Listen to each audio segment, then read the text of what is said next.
Eleanor Johnson never expected to inherit such a vast piece of land. The news came on a rainy Tuesday morning, just 3 days after her grandmother's funeral. The lawyer's office smelled of old books and coffee as he slid the paperwork across the polished oak desk.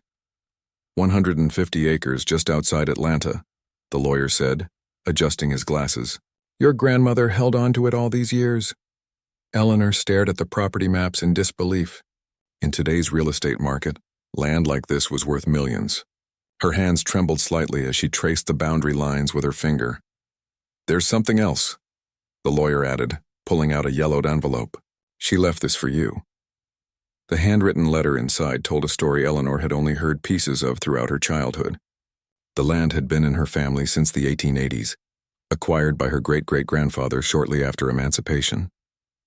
He had worked as a blacksmith, saving every penny, determined to own something that could never be taken away from his children. That night, Eleanor sat on her hotel bed surrounded by the paperwork, reading her grandmother's letter for the 5th time. This land is our legacy, her grandmother had written in shaky handwriting. Blood and sweat soaked into every acre. Never let it go easy, child. Some things are worth more than money. Eleanor hadn't planned to stay in Georgia long. Her life was in Chicago, where she'd built a successful career as a business attorney. At 36, she specialized in contract law and corporate negotiations. Her apartment overlooked Lake Michigan, and her calendar was booked months in advance with client meetings.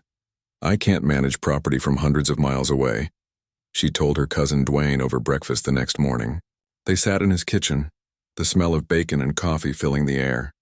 Dwayne sipped his orange juice. Plenty of developers would take it off your hands tomorrow. Been trying to buy up everything around here for years. What would you do? Eleanor asked. Dwayne leaned back in his chair. Not my decision. But I remember how Grandma felt about that land. Said our ancestors paid for it twice. Once with money and once with struggle. On what should have been her last day in Georgia, Eleanor decided to see the property for herself. Dwayne drove her in his pickup truck down winding country roads until they reached an old gate with a faded, "No trespassing" sign.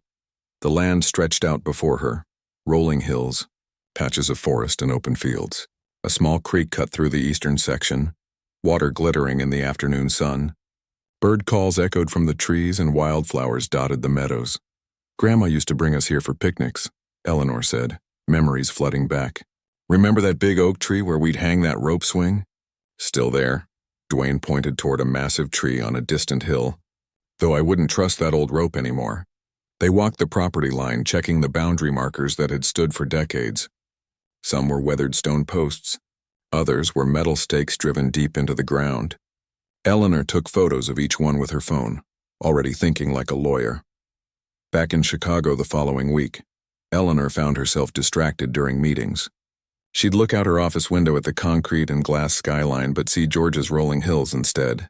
The property taxes would be substantial, but not unmanageable on her salary. The first offer came 3 weeks after she'd returned. A development company called with what they described as a very generous proposal for the land. Eleanor declined politely but firmly. More offers followed, each one higher than the last. Real estate agents called. Developers sent brochures with artistic renderings of luxury communities that could replace the meadows and forests. One evening, after a particularly persistent caller, Eleanor pulled out her grandmother's letter again. The paper had grown softer with each reading. Some things are worth more than money. 6 months after inheriting the land, Eleanor made a decision. She hired a local property management company to keep an eye on the place, arranged for regular maintenance of the boundaries, and paid for additional security measures. She set up automatic payments for the property taxes and created a separate savings account, specifically for expenses related to the land. Twice a year, she flew back to Georgia. She'd stay with Dwayne and his family, spend time on the property, and check that everything remained as it should be. During these visits, she began collecting documents, old deeds, family records, historical accounts of black landowners in the area after the Civil War. You know how much this place is worth now? Dwayne asked during one of her visits 3 years after she'd inherited it. They stood on a hill overlooking the eastern section of the property. That new development down the road is selling quarter-acre lots for crazy money. Eleanor nodded. I've heard. The offers keep coming. And you keep saying no, Dwayne said. It wasn't a question. It's not just land, Eleanor replied, watching a hawk circle overhead. It's history. Our history. That evening, as they drove back to Dwayne's house, they passed a construction site where the forest had been cleared for new homes. Heavy machinery sat silently in the fading light, surrounded by piles of dirt and building materials. Progress, Dwayne said with a touch of sadness. Can't stop it. No, Eleanor agreed. But you can direct it. That's what my job has taught me. Everything's negotiable if you know your leverage. Life settled into a pattern. Eleanor's law practice thrived as she built a reputation for tough but fair negotiations. She expanded her client list and eventually made partner at her firm. Through it all, she maintained her connection to the Georgia property, rebuffing increasingly generous offers. 5 years after inheriting the land, Eleanor received a call from a former client who'd moved to Atlanta. I drive past your property sometimes, he said. Beautiful land. But I wanted to mention something. There's construction happening near your southwest boundary. Might be nothing, but thought you should know.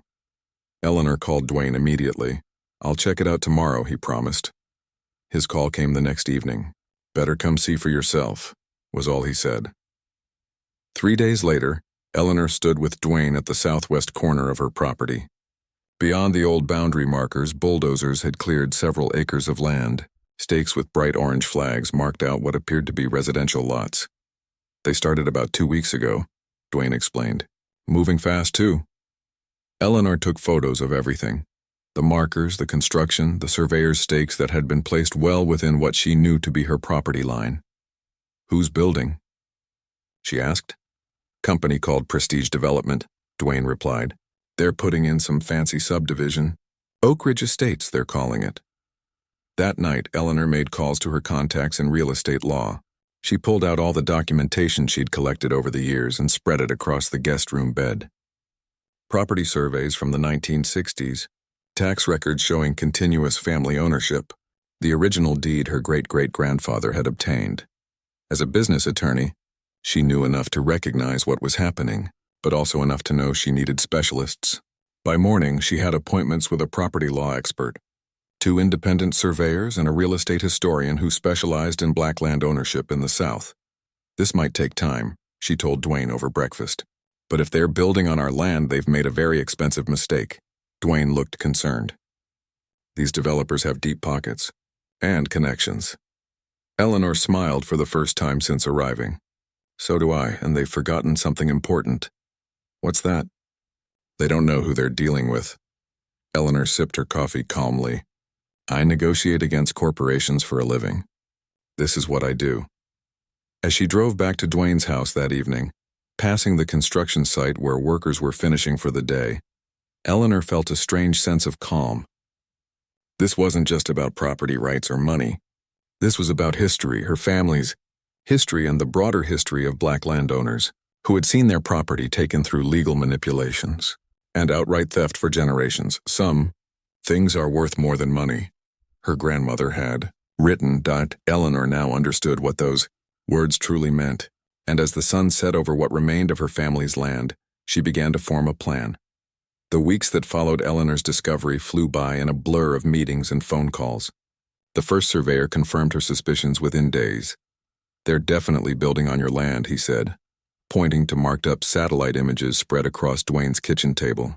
By my calculations, about 26 acres of the development overlaps with your property. Eleanor's stomach tightened. 26 acres? Yes, ma'am. The entire southwest section. He traced the boundary with a weathered finger. Your markers are exactly where they should be according to the original deed. But the developer is using a different survey altogether. The second surveyor delivered the same news 3 days later. Eleanor hired a property law specialist named Patricia Wilson, a no-nonsense attorney with 30 years of experience in land disputes. This happens more often than you'd think, Patricia explained during their first meeting. Her office was cluttered with stacks of documents and legal texts, especially with land that's been in families for generations.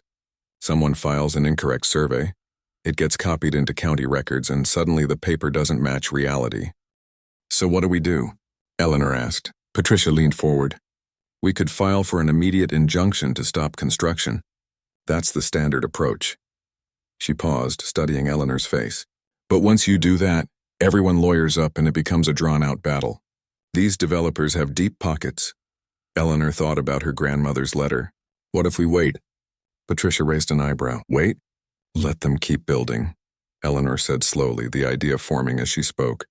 Let them finish the homes, sell them, establish the HOA. Then we make our move. A slow smile spread across Patricia's face. That's unconventional and potentially very effective. She tapped her pen against her desk.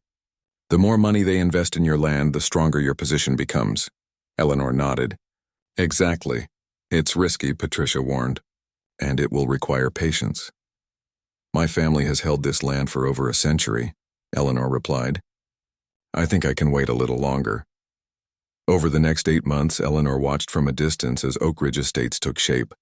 She flew back to Georgia every 6 weeks, staying with Dwayne and his family, monitoring the progress without drawing attention. The construction crews worked quickly, transforming forests and meadows into streets lined with large brick homes.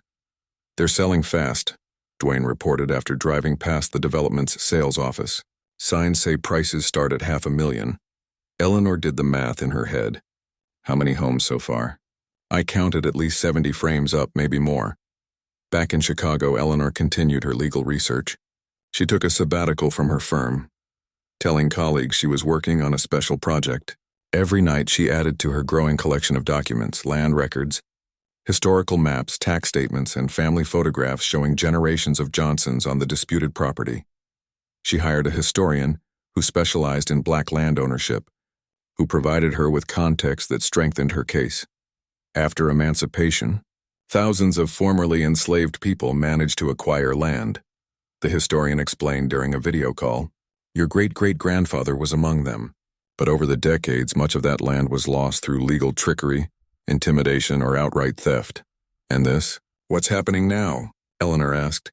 Modern version of the same story, the historian replied. Easier to take land when the owners are distant or lack resources to fight back. They're counting on you not having the paperwork or the patience. Eleanor smiled. They counted wrong. By spring, Oak Ridge Estates was in full bloom. Model homes stood open for tours with luxury cars filling the parking lots on weekends. A large stone entrance welcomed visitors with the development's name in gold letters. Landscapers planted trees along newly paved streets named after flowers and trees. Dwayne sent photos every few days. 96 homes now, his text read one morning. They're having some kind of community cookout this weekend. Grand opening celebration. Eleanor booked a flight the same day. She drove a rental car slowly through Oak Ridge Estates that Saturday, blending in with other potential buyers. American flags fluttered from several porches. Children played on pristine lawns. A banner stretched across the clubhouse announced, Welcome to your dream community. Eleanor parked near the clubhouse and walked toward the gathering crowd. Balloons decorated a large tent where people lined up for barbecue and lemonade. A band played soft jazz from a small stage. Are you looking to buy? A friendly woman approached holding a plate of food. We just moved in last month. It's wonderful here, Eleanor smiled. It's beautiful. How's the homeowners association? Oh, they're still setting that up. First official meeting is next week, actually. The developer has been running things until now. The woman gestured toward a group of men in polo shirts. That's Mr. Reynolds over there, the project manager. He's been great. Eleanor thanked her and moved through the crowd collecting brochures and listening to conversations. People discussed property values, school districts, and community amenities. No one mentioned boundary disputes or questioned the land's history. As she was leaving, Eleanor noticed a sign near the exit. Phase 2 coming soon. Reserve your lot today. That evening, she met with Patricia to share what she'd learned. They're planning to expand, Eleanor said. Even further onto my land. Patricia nodded grimly. Not surprising. Success breeds ambition. She sorted through some papers. The good news is our case keeps getting stronger. I've confirmed the county records contain an error in the property line description. It was filed 20 years ago and never corrected. Who filed it? A timber company that owned the adjacent property. They're long gone now, but Prestige Development is using their survey as the basis for their permits. Eleanor leaned back in her chair. So they built 96 homes based on paperwork that's just plain wrong? Exactly. And they never bothered to check the original deeds or speak to adjacent landowners. Patricia closed her folder. In my experience, that's not an accident. They saw undeveloped land with an out-of-state owner and took a calculated risk. Eleanor thought about the families she'd seen that day. Children playing, couples planning futures and homes built on her family's land. What happens to the homeowners when this comes out? Patricia's expression softened. That's complicated. Legally, they've purchased property from someone who didn't own it. They have claims against the developer and title companies, but... She paused. It can get messy. Some could lose their homes. Eleanor was quiet for a long moment. There has to be a better way. There might be. But first we need leverage. Patricia checked her watch. The HOA meeting is Tuesday? Yes, 7 o'clock at the clubhouse. Perfect. I'll prepare the documents. You prepare yourself. Patricia gave her a serious look. Once we make our move, things will happen fast. Over the next 3 days, Eleanor barely slept. She reviewed every document multiple times, rehearsed what she would say, and tried to anticipate every possible reaction. She had video calls with her Chicago colleagues for legal advice and spent hours walking the boundaries of her property, feeling the connection to the generations before her. On Tuesday evening, Eleanor dressed carefully in a conservative blue suit, her courtroom outfit, as she called it. She drove to Oak Ridge Estates as the sun was setting, watching families return home from work, lights coming on in houses built on land that had sustained her ancestors. The clubhouse parking lot was nearly full when she arrived. Inside, about 60 people milled around a meeting room with rows of chairs facing a small stage. A table at the front held pitchers of water and a stack of agendas. Eleanor took a seat in the back row and watched as 4 men and 2 women arranged papers at the front table. One man stepped to the microphone. Good evening, neighbors. Welcome to the first official meeting of the Oak Ridge Estates Homeowners Association. I'm David Reynolds from Prestige Development. We're thrilled to see such a great turnout. Applause filled the room. Tonight, we'll establish the HOA board, review the covenants, and discuss upcoming community projects. Reynolds smiled broadly. But first, I'd like to recognize some special guests. We have representatives from the County Planning Office and our partners from Meridian Bank, who helped make this beautiful community possible. As the meeting progressed, Eleanor listened to discussions about lawn care requirements, exterior paint colors, and plans for a community playground. Homeowners asked questions about mailboxes and street parking. The mood was upbeat and cooperative. Finally, Reynolds opened the floor for new business. Does anyone have items to discuss before we adjourn? Eleanor stood slowly. All eyes turned toward her. Yes, she said clearly. I have something to discuss about the land this community is built on. The room fell silent. The room seemed to hold its breath as Eleanor stood. She felt dozens of eyes on her, curious and slightly impatient. These people had homes to return to, children to put to bed. They didn't know their lives were about to change. My name is Eleanor Johnson, she began, her voice steady. My family has owned the land adjacent to this development for over 140 years. David Reynolds smiled politely from the front table. Thank you for coming, Ms. Johnson. We always appreciate input from our neighbors. Perhaps we can discuss any concerns after the meeting. Eleanor shook her head. I'm not just a neighbor, Mr. Reynolds. According to county records dating back to 1882, surveys conducted by 2 independent firms, and the original deed registered by my great-great-grandfather, approximately 26 acres of Oak Ridge Estates sits on land that legally belongs to me. The polite smile vanished from Reynolds' face. A murmur spread through the crowd as homeowners turned to look at each other in confusion. That's quite a claim, Reynolds said, his voice tight. I assure you, Prestige Development performed all necessary due diligence before breaking ground. Eleanor opened her briefcase and removed a folder. I have copies of the relevant documents here, including the original survey markers which your company ignored. I also have this. She held up a sealed envelope. A court filing prepared by my attorney which was submitted this morning. It establishes my claim to the property and requests a formal review of all permits issued for this development. The room erupted. People stood asking questions all at once. Reynolds attempted to restore order, tapping on the microphone.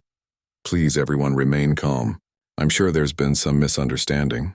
A man in the 3rd row stood up. What does this mean for our homes? We just moved in last month. A woman near the front clutched her husband's arm. We put our life savings into this house. Eleanor raised her hand, waiting for the noise to subside. I understand your concerns. You purchased these homes in good faith. My issue is not with any of you, but with Prestige Development and the county officials who approved these permits without proper verification.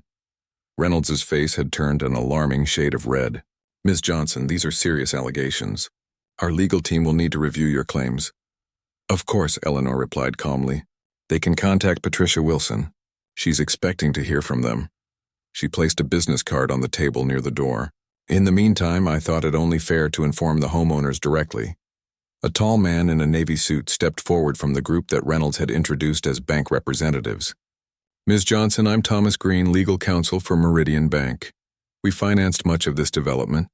May I ask what outcome you're seeking here? It was the question Eleanor had prepared for, the reason she'd waited until the homes were built and families had moved in. She looked around the room, meeting the worried eyes of the homeowners. I don't want to force anyone from their homes, she said clearly. That's not why I'm here. But this land has been in my family since Reconstruction. It represents a legacy of black land ownership that has been systematically eroded for generations. What happened here, the mistake in the property lines, is part of a pattern that has taken land from black families across the South for over a century. She turned to face Reynolds directly. So what I want is acknowledgement, compensation, and a commitment to change. Green nodded slowly. I believe we should continue this discussion in a more appropriate setting. Perhaps we could schedule a meeting with all relevant parties later this week. Eleanor had anticipated this move, the attempt to take the conversation behind closed doors away from the homeowners whose support she would need. I'm happy to meet any time, she replied, but I believe the homeowners should be represented in those discussions. After all, they have the most at stake. A middle-aged woman stood up from the front row. I'm Dr. Renee Washington. I was nominated to the HOA board tonight. She looked around at her neighbors. I think I speak for everyone when I say we want to be involved in resolving this. If Ms. Johnson's claims are valid, we need to understand our position. Others nodded in agreement. Reynolds looked as if he wanted to object but thought better of it. Fine, he said tightly. We'll arrange a meeting with all stakeholders present. He forced a smile. Now, if there's no other business, I suggest we adjourn for the evening. Eleanor left her contact information with Dr. Washington and several other homeowners who approached her as the meeting broke up. She noticed Reynolds and the bank representatives huddled in intense conversation, occasionally glancing her way. Outside in the parking lot, Patricia was waiting in her car as planned. How did it go? She asked as Eleanor slid into the passenger seat. Exactly as expected, Eleanor replied. They're shaken. The bank is already trying to take control of the situation. Patricia smiled. Perfect. And the homeowners? Concerned but not hostile. They're more angry at the developer than at me. You've positioned yourself well, Patricia said, starting the car. Now comes the hard part, staying strong through the negotiations. The next morning, Eleanor woke to find her phone flooded with messages. Local news outlets had somehow learned of the dispute. A reporter was already outside Dwayne's house asking for comment. Don't say anything yet, Patricia advised when Eleanor called. Let's see how Prestige responds first. She didn't have to wait long. By noon, Reynolds had issued a statement calling Eleanor's claims unfounded and promising homeowners that their properties were secure. By 3 o'clock, Patricia had received calls from 3 different law firms representing Prestige, Meridian Bank, and the county government, all requesting immediate meetings. They're scrambling, Patricia told Eleanor with satisfaction. They've checked the records and realized you're right. The meeting was scheduled for Friday morning at Patricia's office. Eleanor spent the intervening days preparing, reviewing documents, and refining her demands. She also met informally with several homeowners, including Dr. Washington, explaining the history of the land and listening to their concerns. Most of us had no idea, Dr. Washington admitted during a coffee meeting. We just saw beautiful homes in a nice area. The history of this place, your family's history, was never mentioned. Friday arrived with a steady rain that drummed on the roof of Patricia's office. By 9:30, the conference room was crowded with representatives from all parties. Prestige Development had sent Reynolds and 2 attorneys. Meridian Bank had dispatched Green and a senior vice president. The county had sent their head permit official and a lawyer, and the homeowners were represented by Dr. Washington and 2 other newly elected HOA board members. Eleanor sat beside Patricia at the head of the table, feeling the weight of her grandmother's expectations. On the wall behind her, Patricia had hung enlarged copies of the original deed and family photographs, showing 4 generations of Johnsons on the disputed land. "Thank you all for coming," Patricia began. "We're here to discuss a straightforward matter. Prestige Development built 96 homes partially on land belonging to my client, Eleanor Johnson. This happened because the county relied on an incorrect survey filed 20 years ago, instead of verifying the original property lines." One of Prestige's attorneys leaned forward. "We contest that characterization. The survey we used was officially registered with the county." "Registered, yes," Patricia agreed. "Accurate, no. The documents we've provided clearly show the discrepancy." The county official cleared his throat nervously. "Our office followed standard procedures in approving the permits." "Standard procedures that failed to protect a historic Black-owned property," Eleanor interjected quietly. "A pattern we've seen repeated throughout the South for generations." The room fell silent. Green from Meridian Bank exchanged glances with the Prestige attorneys. "What exactly are you seeking, Ms. Johnson?" Green asked finally. Eleanor took a deep breath. "First, formal acknowledgement that this land has been in my family since 1882 and was incorrectly appropriated for this development. Second, financial compensation for the 26 acres at current market value. Third, a commitment from the county to implement new procedures for verifying property lines, especially for historically Black-owned lands." Reynolds started to object, but Green held up a hand to stop him. "And the homeowners?" Green asked. "What happens to them?" Eleanor looked at Dr. Washington and the other HOA representatives. "They stay. I have no desire to displace families. But I want the history of this land, my family's history, to be recognized. Perhaps through a memorial or educational center in the community." Dr. Washington nodded thoughtfully. "I think our residents would support that." The negotiations continued for hours, sometimes growing heated. Reynolds resisted the idea of paying market value for land that now held million-dollar homes.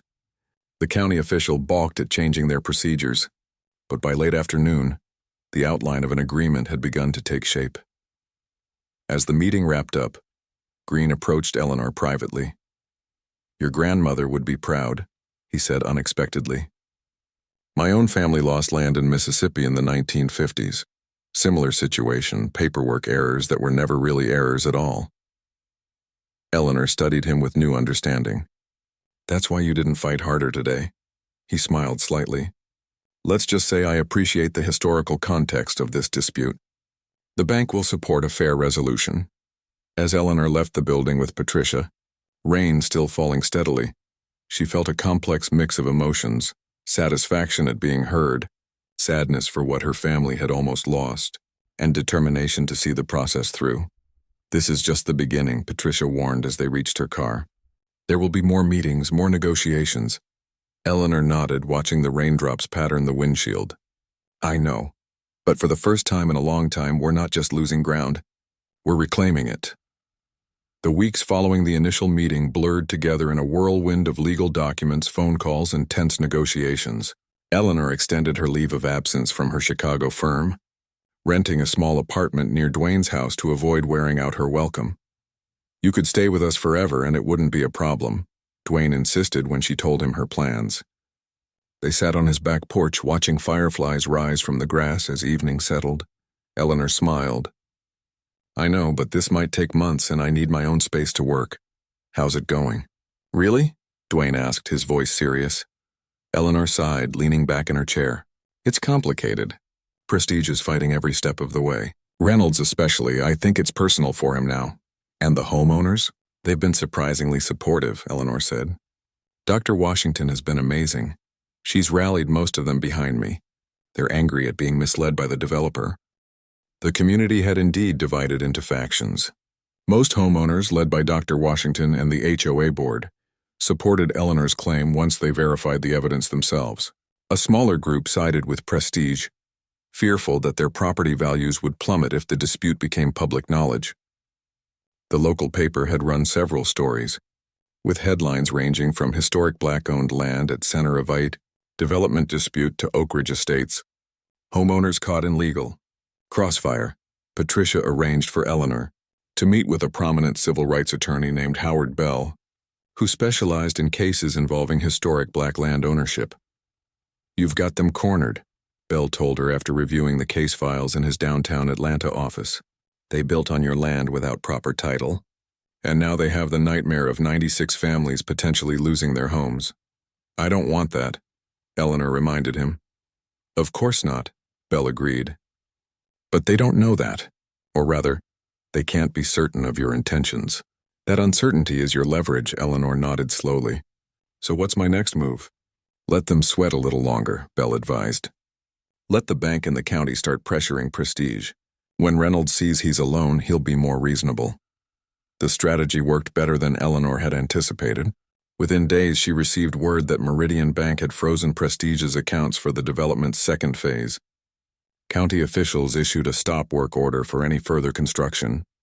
Reynolds was forced to make a public statement acknowledging potential irregularities in the property boundaries.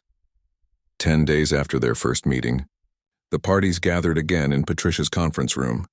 This time, Reynolds appeared without his usual confidence, his shoulders slightly hunched as he took his seat.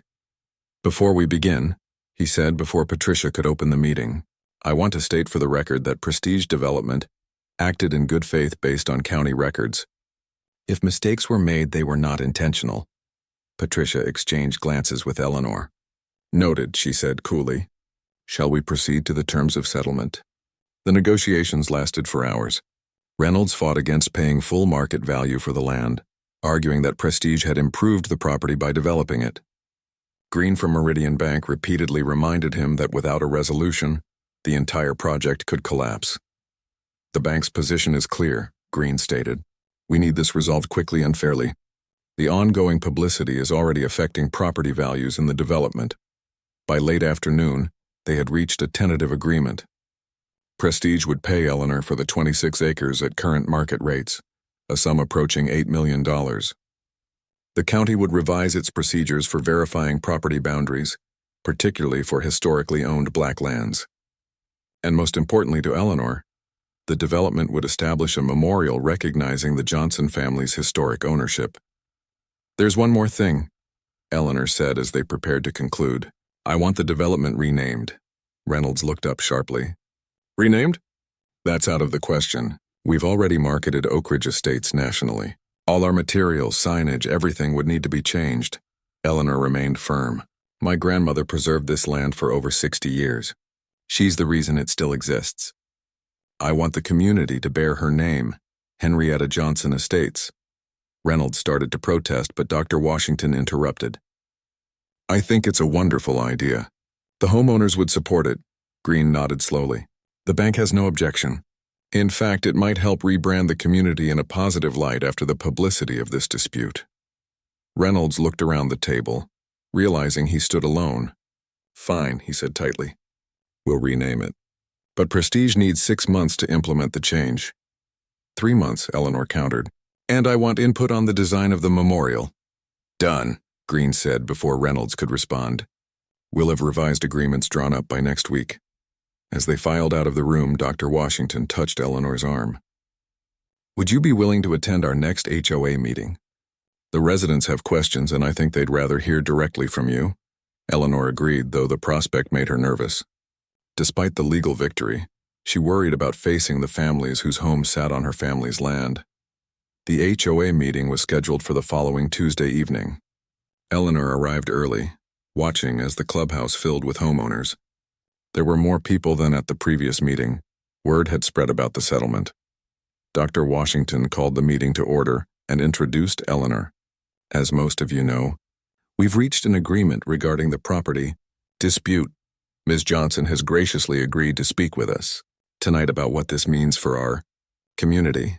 Eleanor took a deep breath as she stepped to the microphone. The room was silent, all eyes on her. "Thank you for inviting me," she began. "I know the past few weeks have been unsettling for all of you. When I first discovered that homes had been built on my family's land, I had many options. I could have immediately sought an injunction to stop construction. I could have demanded that the homes be removed." She paused, looking around the room. "But that was never my goal. My grandmother taught me that land is more than just property. Its history, its legacy, its community. The Johnson family has owned this land since 1882. When my great-great-grandfather bought it after being freed from slavery. For generations, my family fought to keep this land when so many other black families lost theirs. The room was utterly silent now, people leaning forward to listen. What happened here? The error in boundary lines is part of a larger pattern. Throughout the South, black-owned land has been systematically taken through legal maneuvers, intimidation, or simple theft disguised as paperwork errors. My family was fortunate. We had the resources and knowledge to fight back.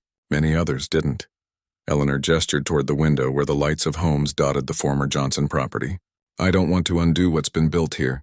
You've created homes and a community. Instead, I want to transform this development into something meaningful, a place that acknowledges its history while looking toward the future.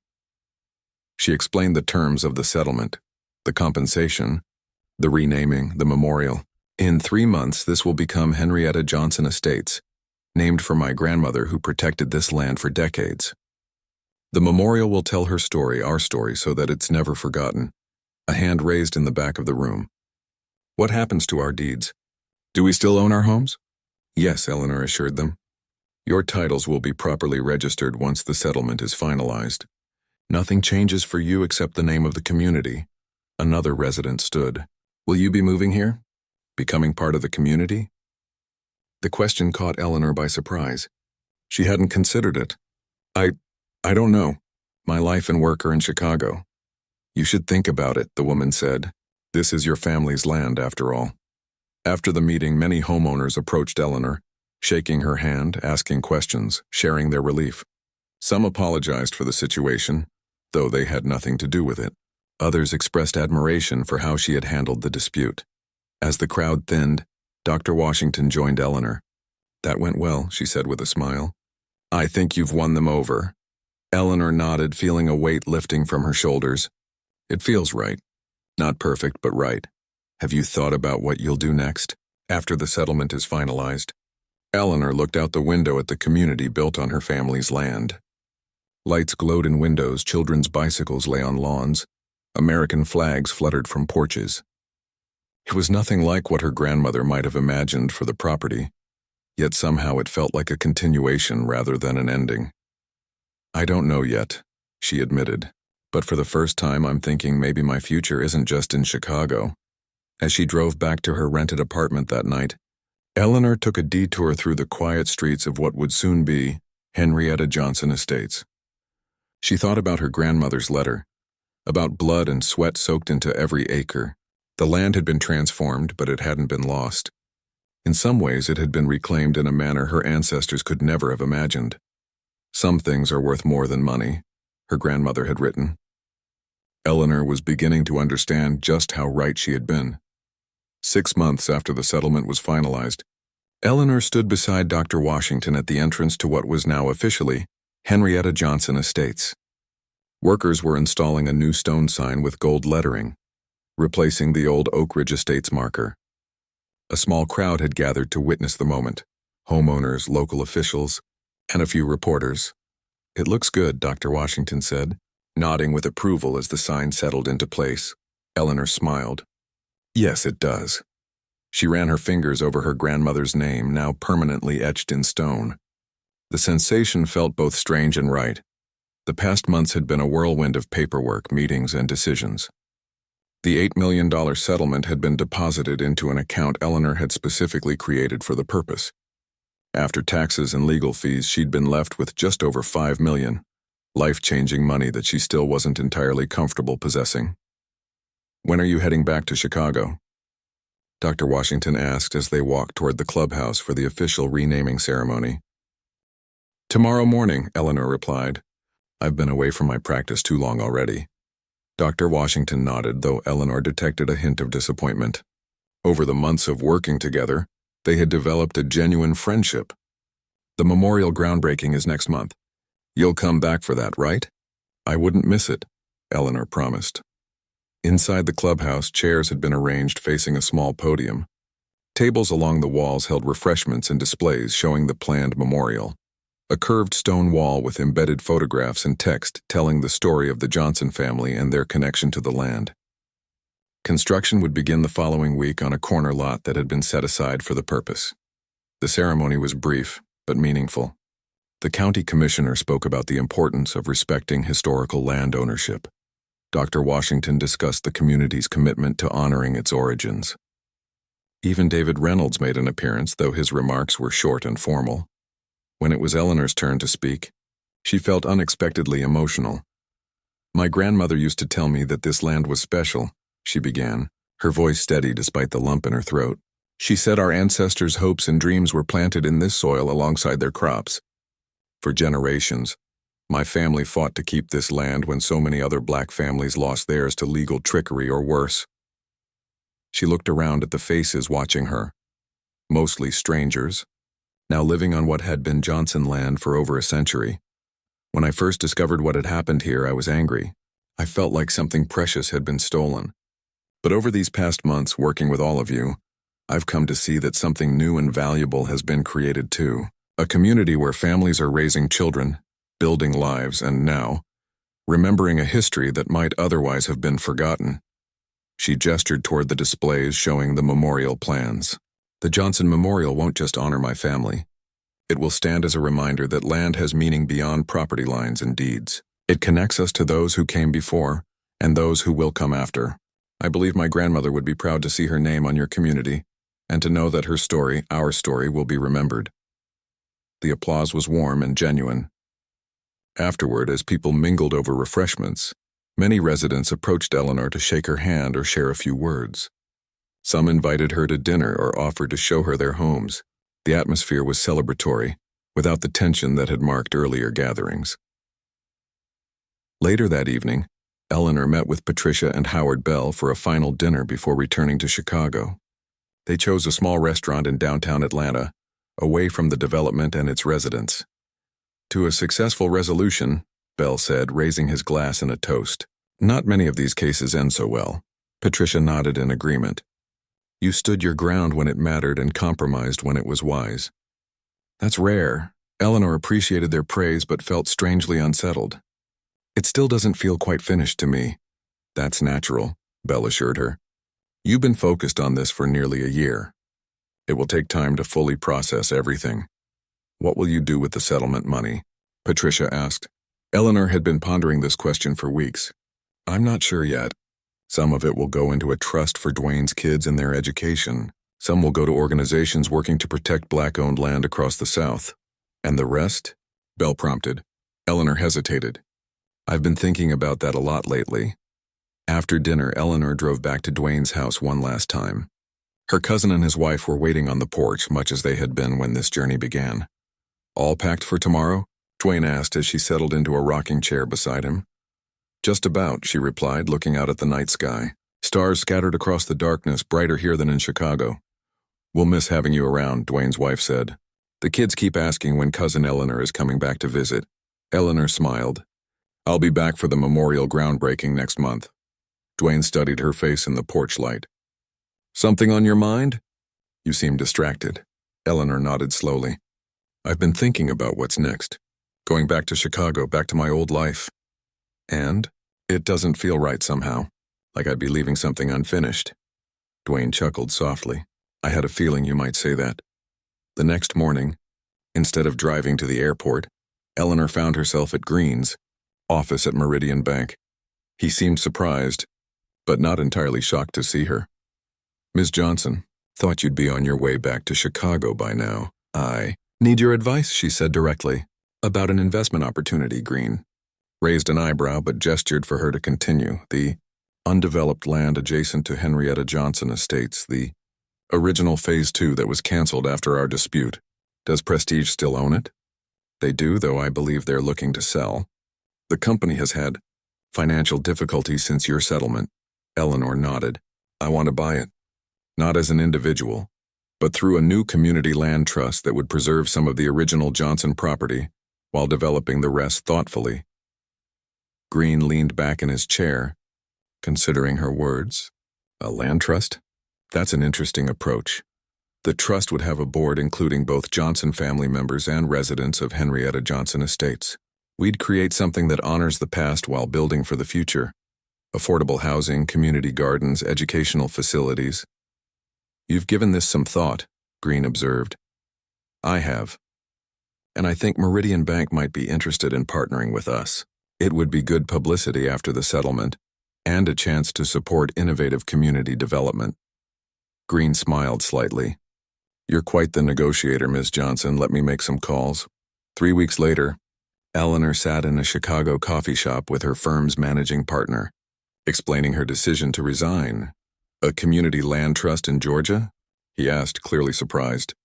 Eleanor, you're on track to make partner here within 2 years. I know, she acknowledged. And I'm grateful for everything I've learned at the firm. But this project, it feels like what I'm supposed to do next. He studied her face. You're serious about this? I am. My family protected that land for generations. Now I have a chance to use it to create something meaningful, something that honors that legacy while serving the community. By the time the memorial groundbreaking ceremony took place, Eleanor had already relocated to Georgia, renting a small house just outside Henrietta Johnson Estates while she looked for a permanent home. The Johnson Family Community Land Trust had been officially established, with Eleanor as executive director and a board that included Dwayne, Dr. Washington, and several other community members. The day of the groundbreaking was bright and clear. Nearly 200 people gathered around the corner lot where the memorial would stand. Eleanor, dressed in a simple blue dress, stepped forward with a silver shovel. This memorial will tell a story, she said to the assembled crowd, not just of my family, but of all families who have fought to own and keep land in this country. It will tell of loss but also of reclamation, of injustice but also of healing. She pushed the shovel into the earth, the same earth her ancestors had worked for generations, and turned over the first scoop of soil. The crowd applauded as other board members took turns with the ceremonial shovel. Afterward, as people dispersed, Eleanor walked to the edge of the development where the original Johnson property began. In the distance, she could see the old oak tree where she had played as a child, still standing tall against the Georgia sky. A small girl approached, looking up at Eleanor curiously. My mom says your family used to own all this land. Eleanor smiled down at her. Yes, we did, for a very long time. And now we live here, the girl said matter-of-factly. In your grandmother's place. That's right, Eleanor agreed. But we're still neighbors. And now we share something important. We both call this place home. As the girl ran back to her waiting mother, Eleanor looked once more at the land stretching before her. Her grandmother's words echoed in her mind. Some things are worth more than money. She had finally understood what those words truly meant. The land had never been just about ownership or wealth. It was about roots, identity, and the stories that connect us to each other across time. In losing part of her family's land, she had gained something unexpected. A new purpose, a new community, and a chance to write the next chapter of a story that had begun generations ago.